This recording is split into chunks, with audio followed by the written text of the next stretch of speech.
Now, if you land in the wrong suburb west of Denver, your dream life can turn into traffic regret, school disappointment, and weekend plans that just feel out of reach.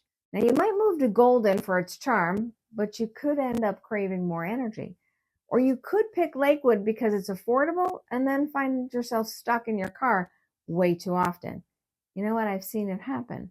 And it's exactly what we're going to prevent today before you make that move to West Denver's Littleton, Lakewood, Golden, or Arvada.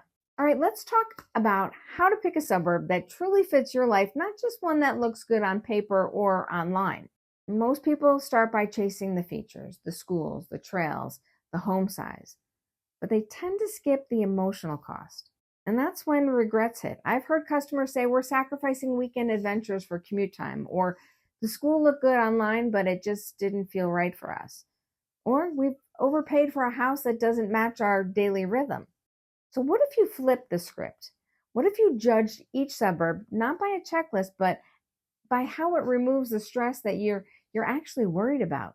Now let's talk about regret. Number one, vibe mismatch, because each suburb west of Denver has a distinct personality. And once you feel that, the decision certainly gets a little easier. Now, Golden, you think peaceful, historic trails everywhere that are tucked away, and it's got that mountain town feel. But for some, it's a little too quiet. Arvada, well, it blends charm and walkability, especially if you're looking near Old Town. Oh, and Littleton, that welcoming hometown vibe with space to breathe and a strong sense of connection for anyone who's going to want to feel part of a community. Oh, and don't forget about Lakewood. It's big, it's varied. The parks are a strong value, but it just seems to be a little bit more spread out. And here's the question that unlocks clarity. How do I want my neighborhood to feel at 6 p.m. after work? That's going to be your first clue. All right, regret number two, commute shock. If you're working downtown or maybe in the tech center, Golden looks gorgeous until you're stuck in traffic when you'd rather be on a trail. And Arvada, that's going to give you your flexibility. You've got those back roads and highway options. And Lakewood, well, it offers freeway convenience, but again, it really depends on which part you're living. And then those parts of Littleton that are further south, which can be great, or it could also be a grind depending on where your job is. And this isn't just about distance. It's about how draining the drive feels when your day is already full. Now, one couple that I was working with thought certainly that Lakewood was perfect.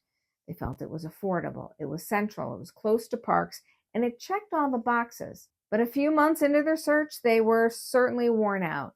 The area that they wanted to land in was just too spread out for them. That everyday errands became a full-time job.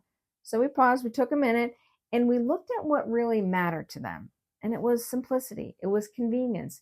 It was a neighborhood that made life feel easier. And they found that in Littleton was not the least expensive, but it gave them their time. It gave them a peace of mind.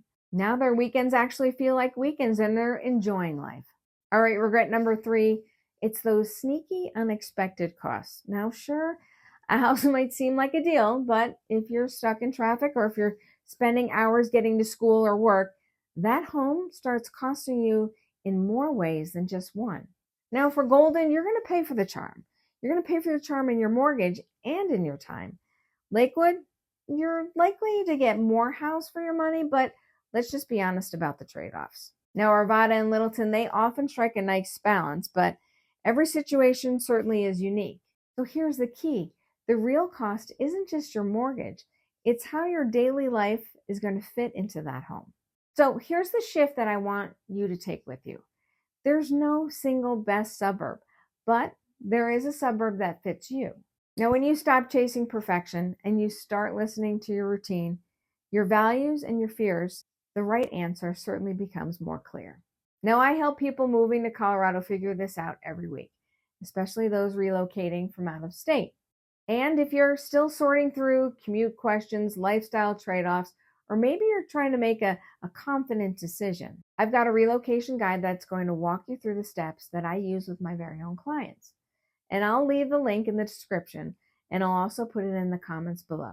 So if you're still wondering what really adds up when you move to West Denver, check out my next video, because this one's for you, the hidden costs of moving to West Denver. We're going to talk about what doesn't show up in the listings, like commute creep, time loss, and utility surprises. Until then, remember, life is short, Live somewhere awesome and be well. We'll see you next time.